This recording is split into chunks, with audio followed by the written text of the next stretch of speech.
సోదరులు చాలా మంది ముస్లింలు పేదవాళ్ళు ఉన్నారు. మీకు అండగా నేనుంటా. ప్రతి ఒక్క కుటుంబానికి అండగా ఉంటా.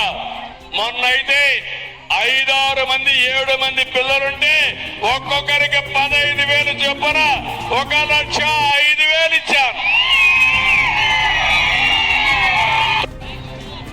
మైనారిటీ సోదరులు చాలా మంది ముస్లింలు పేదవాళ్ళు ఉన్నారు. మీకు అండగా నేనుంటా. ప్రతి ఒక్క కుటుంబానికి అండగా ఉంటా.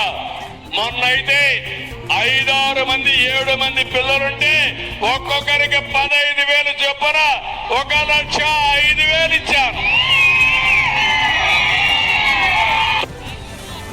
మైనారిటీ సోదరులు చాలా మంది ముస్లింలు పేదవాళ్ళు ఉన్నారు. మీకు అండగా నేనుంటా. ప్రతి ఒక్క కుటుంబానికి అండగా ఉంటా. మొన్నైతే 5-6 మంది 7 మంది పిల్లలుంటే ఒక్కొక్కరికి 15,000 చొప్పున 1,05,000 ఇచ్చాను.